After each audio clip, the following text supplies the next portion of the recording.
It is my pleasure today to introduce you professor, pianist, improviser, composer, I would say artist, Noam Sivan, over here with me today. He has started for the first time ever a master's program in Stuttgart Hochschule für Musik for classical piano improvisation, and he holds a professorship there as a classical piano improvisation professor, and he has been a faculty member back in the States as well, whether it was at Curtis and Juilliard and a few other schools. So it is my pleasure to introduce to you today artist Noam Sivan. Thank you very much, June. I am happy to be here and to talk with you about improvisation. Very important topic. Yeah, and so I guess I'm here to further explore my own curiosities. So how I met Noam was that I somehow attended this week of master classes in Trossingen, where he was teaching piano improvisation. For me, I got into it with my love for these otherworldly things as well, such as jazz. But this process of music making seems to me is a crucial thing that is missing in our world. So I think what prevented me from getting into this world was an innate fear or incapability of thinking that this is something out of my capability and out of my world. And personally, what got me through this fear was to overcome and embrace this fear was this inner desire to voice my own personal expressions, or for that matter, voice. So what would you say to those that are not thinking about improvisation or thinking that this is something out of their reach, to overcome this fear, or so they can start on this journey? We have a problem for many decades now in classical music education, in which we learn to play our instruments from a young age, and we learn to play intricate repertoire, but we're not learning to improvise. So what happens is that people arrive to a late stage in their life, in their education, for example, people who are in their 20s and 30s, and they realize that they can play a lot of repertoire, but they cannot improvise a single note, or at least they have not been taught to improvise, and it's very difficult psychologically to start at this point. First thing is to understand it is not your fault. And this is very important. A lot of people just say, oh, I don't have the talent, or I cannot do this, or it is not your fault. It is generation after generation where we got into this situation. It is not anyone's fault as a single person, but in order to correct this situation, we need to have a collective, conscious effort in the direction of improvisation and creativity. So what I would say, first, anyone can improvise. And when you're talking specifically about musicians, whether they're pianists or string players or wind players or any instrument which you have studied and you can play your instrument, you can start improvising. You can start improvising melodies. You can start improvising with just a few notes, something short, something simple, and there are ways to start. And the important thing from a psychological perspective, from a mental perspective, is to enjoy every moment in the process, enjoy every step forward that we're making, and not feel overly judgmental about whatever mistakes or mishaps or about the long road ahead and all of those things. We know it is possible to start improvising. We can start doing it at any age, at any phase of our musical development. And add this important component to our lives, being able to create music. We forget that when we learn foreign languages, we accept it for granted that we need to learn to read and to write and to speak the language. And when we learn music, for some reason, we omit a very important portion of speaking the language, of being able to create the equivalent, the musical equivalent of words and sentences and paragraphs, and developing our own ideas and communicating with what we have inside, with being creative. And this is a very important part of musical education, which has been neglected for many years. So in an ideal situation, when we are children and we start playing an instrument, we should start learning improvisation at the same time. And if that is not the case, we can start at any other phase of our musical education, any other phase in life. I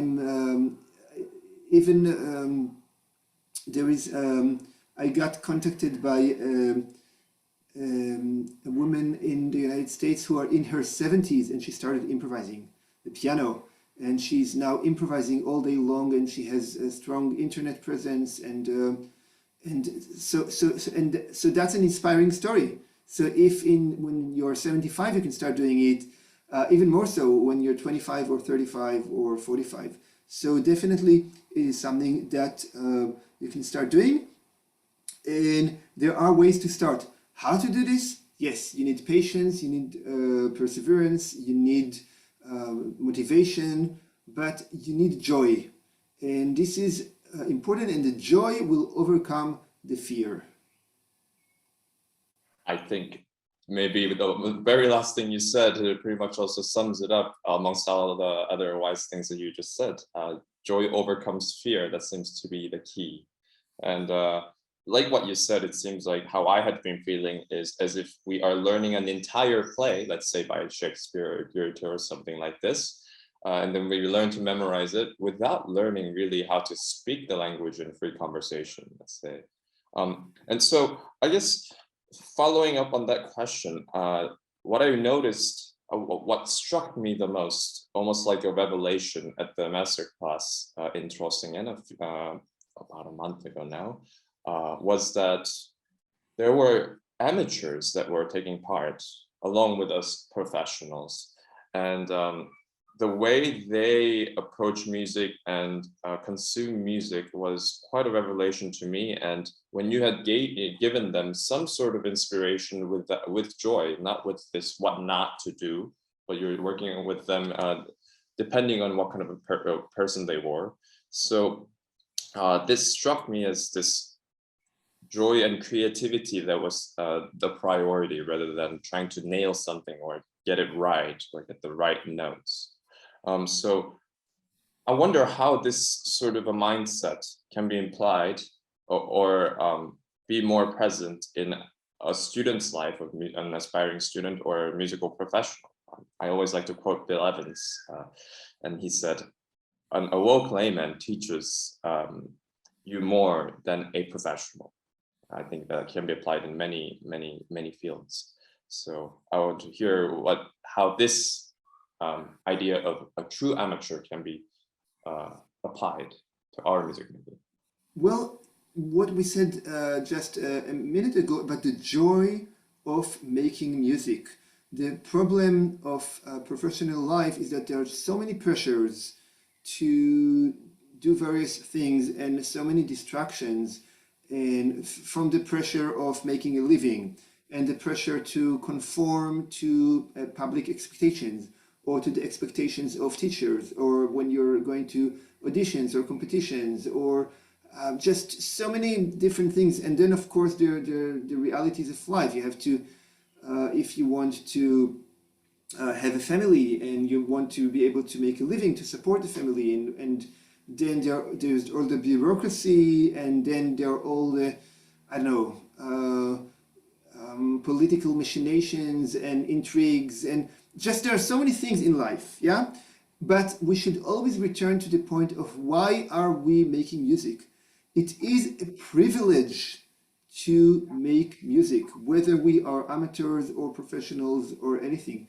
It is a privilege that we have an instrument that we can go to and we can play a few notes. And at the moment when we play those few notes, we are contributing to the art of music making in the world. Even when you're alone in your practice room and you're going to your instrument and you start playing a few notes and you start improvising a few notes, you are adding something to the beauty of music making in the world. If you can do it alone, then you can do it in front of other people. But if you cannot do it alone, then you will not be able to communicate it with other people. So it has to start from your relationship to music making. And what amateurs have is that because they do not have the pressure of all the things I mentioned before, of making a living from music making, or meeting demands and pressures, and they do not have to be at a certain level in order to get accepted into something. Because they don't have all of those things, they maintain the purity of music making. So they set aside time from their precious time, because they have other professions and they have other pressures in life. But they said, no, music is important to me. I want to have time in life to make music. And they set aside time to make music. And that time is sacred, because during this time, they only make music for the purpose of making music, for the purpose of enjoying the beauty of music and enjoying doing it on their own. That's a big difference from listening to a recording or listening to a concert, or from going to a music appreciation class, or from passive consumption. Just being able to do. And I think one of the problems today is that there is this decline in the amateur status. There are not as many active amateur musicians that are, let's say, encouraged to keep going when we compare it to what we learn about the times of Mozart and Schubert, and just everybody learned to play an instrument, everybody learned to sing at home. The music that was being composed and the publishers who sold this music, then people would buy this music just to play and sing at home, and it was a natural part of life. So the music making at home is really where a lot of beautiful things are happening. And today, this is being replaced by going to listen to concerts, listening to recordings, watching it on YouTube and things like that. Not that there is anything wrong with that, but I think that the active part of making music is even more important. Now, you asked how this translates into music students or music professionals. So we can take the example that when we see amateur musicians and we see how passionate they are about making music, then we can say, well, if with their skills and the years that they have studied and the time that they have to spend on it, they have that much joy. So if I have more time, or if I studied for more years, or if my technique is more developed, even more so, I have the responsibility to maintain that level of enthusiasm in music making and that level of joy. And also, I would even say responsibility. So it is not like, oh, I'm a more important musician because I learned to play this and this concerto, or I perform this here and there. No, because I have spent more time, or I dedicated more time to it than the amateurs can afford, then I have a bigger responsibility to do something with it, with my relationship to my music, and with what I do in order to contribute to society with this music making. And improvisation is an important part of that, because we learn to create music, we learn to express ourselves, and with this, we are going to the world and we are delivering a message. And the message we are delivering is that, yes, it is possible to improvise. Yes, classical musicians can improvise, or if we can say that classically trained musicians can improvise in many different styles. The resulting improvisation could be Baroque or classical or romantic, but could also be influenced by a variety of 20th century genres. And the fact that someone is classically trained can be an advantage, because you have practiced scales and arpeggios, and you have learned repertoire, and you have very good technique. And I have friends who are improvisers, but they are not classically trained, and then they say, I wish I had spent more time learning etudes when I was young, because I would have a better left-hand technique and I could improvise much more with that. So with this approach, then you think, oh, so all this time you spend learning technique is not just in order to play Rachmaninoff concertos, but you can also use that technique in order to create different textures on your instrument. And and just a final sentence relating to the amateur status. So what we can learn from amateurs is just the joy in making music is very important, and we should never forget the main reason of why we are musicians. So even with the pressures and the difficulties and the rejections that we face and just all the things that happen in life, life is difficult. Life has so many so many issues in it. We think that because we have I don't know, all the comfort today, we have abundance of food, those of us who are not living in poverty, and we have social media and in our fingers and the internet and the communication and the easy access to just so many physical things, and life is so materialistic. Now all of those things that we have, they have a purpose, and the purpose is they need to help us to be good people and to do good things in the world, and from a musical perspective to use our skills and our talent in order to be creative, in order to do something. So it's both, I would say, should come from a sense of joy, but also a sense of responsibility to use our time for a good purpose. That was quite a handful, and thank you for all of that insight. Because coming from my own experience, I must say this idea of joy and the privilege to be making music. Maybe the reason why I got into more and more, I keep saying maybe the jazz scene, is, for instance, when one watches someone like the great pianist Errol Garner or Art Tatum and these people perform and play, I think one can hear and see the pure amount of joy from their music making on stage, which I think is not as prevalent in the classical music making world. Although, as you know very well, even in the early 1900s, the idea of an improvisation was part of a concert going experience. They started concerts with improvisations, so these pianists were capable of doing this, whether it's Rosenthal or the students of Liszt. And so I guess where I'm going with this is, as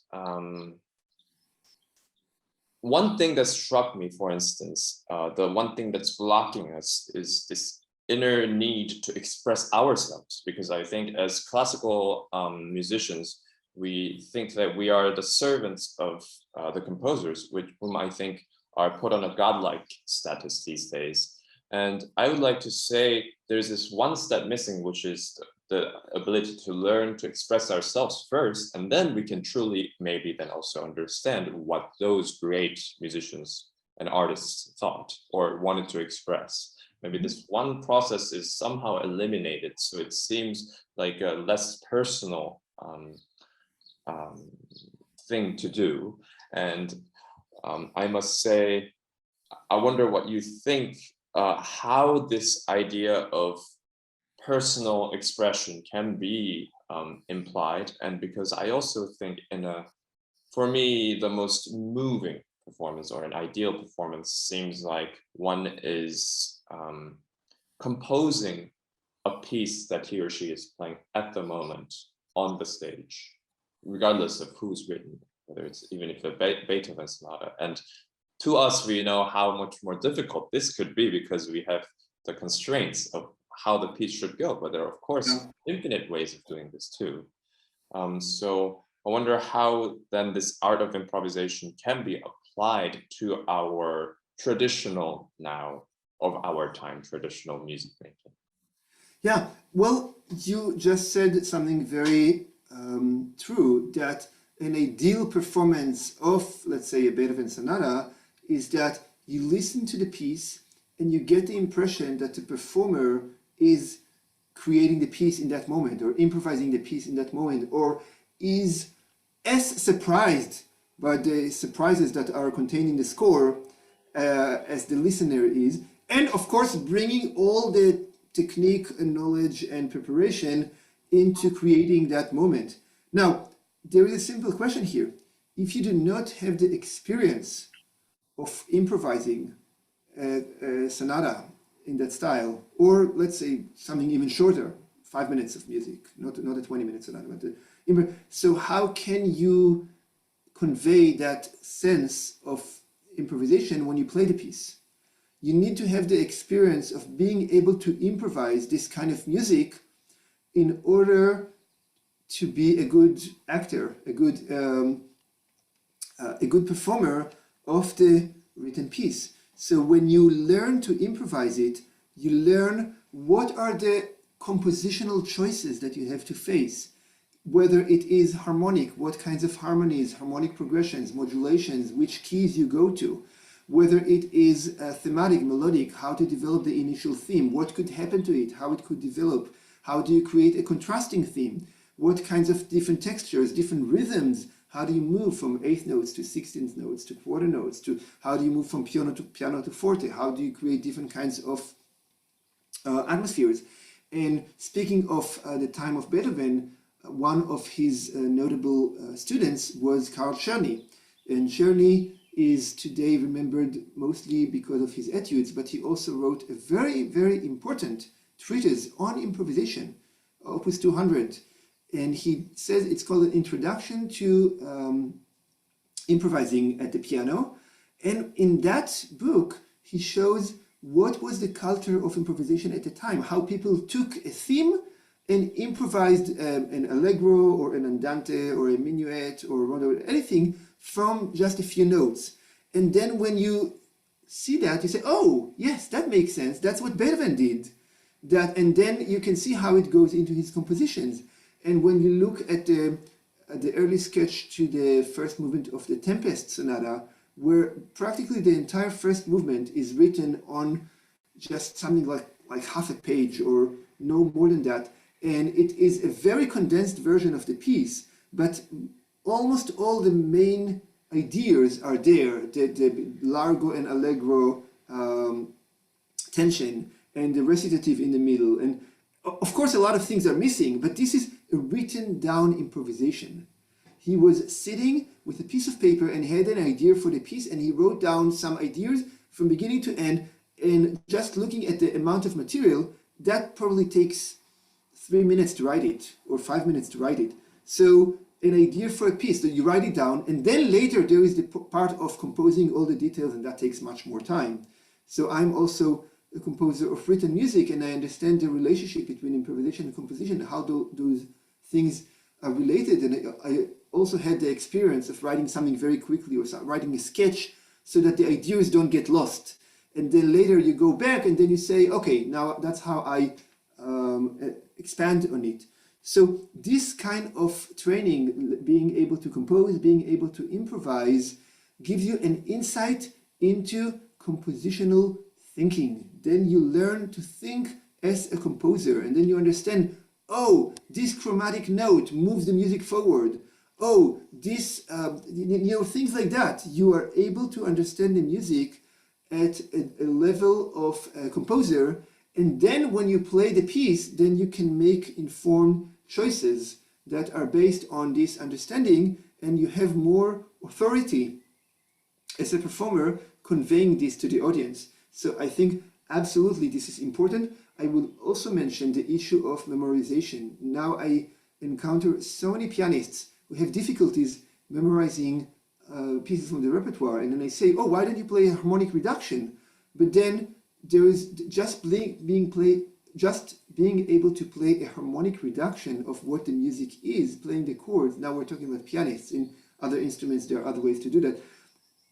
Being able to play a harmonic reduction requires harmonic understanding, and understanding which notes belong to the harmony, which notes do not belong, how the reduction could be helpful to you, and how this helps to your understanding of the music, and how it helps you.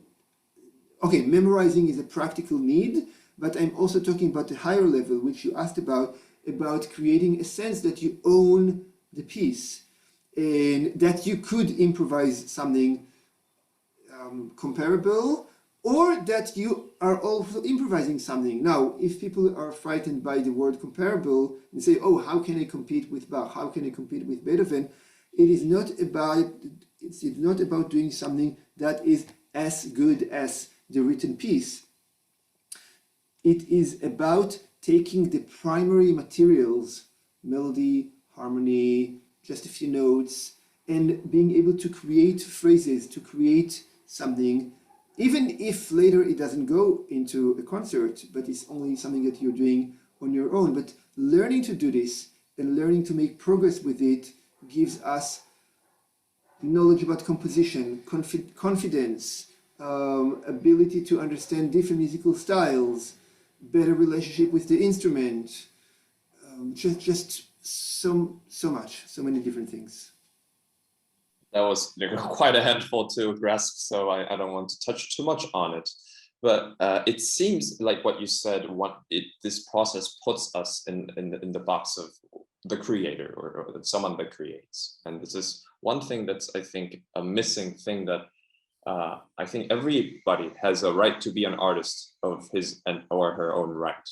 So regardless of it's in music or painting, or it can be anything, or even there's tattoo artists even, or cooking is also one of them. And so I think this idea that one cannot create something just for his own pleasure is something that is missing in our world. And so there's that. But that aside, in order to really get into this art of improvisation and composition, I think what stopped me was in a conservatory setting, you're told that you have to nail these things right because you have to dig into the theory first.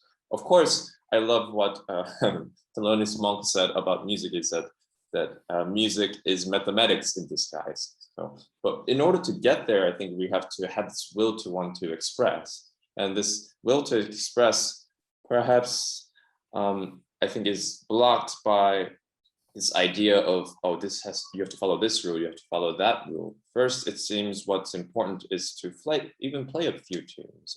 What struck me during our masterclass in Trossingen was when a girl that was not even a pianist, of course she was a classical musician, but she was a violinist, and you had her sit down next to you on the other piano, and then you said, why don't you improvise? And what I noticed was that you were sort of really attentively listening to her, and vice versa, but you sort of gave her a simple idea, a melody, and she started, let's say, copying it or maybe changing it here and there without thinking about it too much. I think we think about it too much. I think when we repeat something, then we have this desire to want to change it a bit because it gets boring, and then maybe go down, go up. So I wonder what the most important thing for any individual is to get started on this beautiful art of living in the present. I think that's what it's about. You talked about the rules and you talked about spontaneity. And some people feel, oh, in order to really be good, I have to learn all of these rules and then I can start. And this is a stumbling block for a lot of people. You have to start. At wherever you are, you have to start and to enjoy the process, and you start small. And you need to have patience, and you need to start with things that are manageable at your own level. Like I said, to improvise a few melodies, and to improvise, if you want to learn counterpoint on the piano between two hands, to just play the intervals. In order to make progress with one musical parameters, you need to neutralize the others. So if you want to learn better counterpoint between two hands, then you just play that. If you want to learn to play a melody, you just improvise a melody with one hand. If you want to learn chord progressions in harmony, you just play vertical chords. So in any step of the process, you do that. Or if you want to learn free improvisation, completely chromatically free, non-tonal, then you just find your way of playing a fully chromatic material. And with each one of those things, then there is the process of getting better. The process of getting better is a combination of doing it. Number one, you have to keep doing it on a regular basis. You use your own judgment and your own ears and your own observation skills in order to decide how to make progress. That's the most important, but that's of course not the only one, because there are other things that you can do. You can learn from recorded material, from recordings, from what other people are doing. You can learn from written scores, from looking at the repertoire, understanding how composers create chord progressions and counterpoint and melody and those things, and learn from them. Yes, you can also learn about rules and learn from music theory and from books and from written documents which tell us how music is put together. And that, of course, relates to different styles. If you want to learn a particular style, then you go in that direction.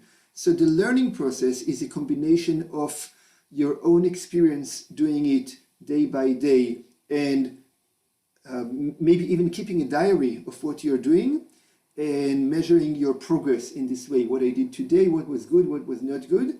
And at the same time, learning from all of these other sources, assuming you have no access to an actual teacher. Of course, if you can learn with a teacher, that gives another input. But what we often miss in this process is that we neglect the first thing I mentioned, that you have to do it, to use your own judgment, to make progress from day to day, to listen and to learn from your own let's call it mistakes, and then to learn how to improve it. You can record yourself, listen to it. This is something that has to be part of the process. And then there are all of those other things that you can use in order to learn. But without that part, it will be impossible. Now, what's good about jazz musicians, which you mentioned, is that this is really how they learned. So without access to written scores of 400 years of repertoire, and without access to an entire library of music theory books, also from several hundred years, and without access to all of those things, they learned to improvise just by playing, listening to other people play, and listening to recordings. So entirely an oral tradition. I'm simplifying, but this is the process how a lot of people learned to improvise. And this is what you have to do. Now, you can say, people who are bound to the written text then have the fear that they're not even going to start improvising. But what I say, well, now you are even richer, because you have the possibility of doing that, playing, improvising, making progress every day, doing exercises, stay positive, have patience, learn from your own mistakes, listen to recordings, you have the possibility to do that, but you also have the possibility to learn from scores of music and from books that describe the compositional process and from all of those other things. So the resources for learning are there in abundance. What we need is the belief that we can do it. And you also touched on something important, is that people are not encouraged to be creative, to express something from themselves. And the problem is that we are basically encouraged to remain passive in terms of our own creative abilities. Just so many things are so easy. In the click of mouse click, you get the entire world just in front of you. You don't need to get up from your chair. You don't need to do anything. Life is increasingly becoming very, very passive, and we consume entertainment, and we consume so many different things that are not really helping us to be productive. We need to be productive. We need to do things on our own. We need to bring something from ourselves outside to society, to contribute something, to do something, to bring from within. In order to bring from within, we have to know what we have within. And I would argue and say that most people have more inside themselves than they realize. And if we realize that we are endowed with really special gifts, each one of us, every person, human beings are human beings are amazing animals, if we can say that. Yeah, they're just amazing creatures that can do so many different things in terms of the analytic mind, in terms of creativity, in terms of connecting the emotion to the intellect. We have so many capabilities, and we just need to start using them in what we believe is the right direction. I have even more things to follow up, but I think I want to end things here. As you said, we are far more capable, and there's so much within each one of us. So I think it's good to end things here, because this is like a Pandora's box if we keep going. Yeah, so we can keep some things for the next conversation. Yes, and so and there was a wonderful video on YouTube where Noam sort of step by step takes you through the process a bit with tone-based piano, which I found to be a wonderful introduction. So I'll share that with everybody. So yeah. Thank you so much for your time today. Thank you. There's some no noise outside, but I hope this gives a taste of what this world could be like.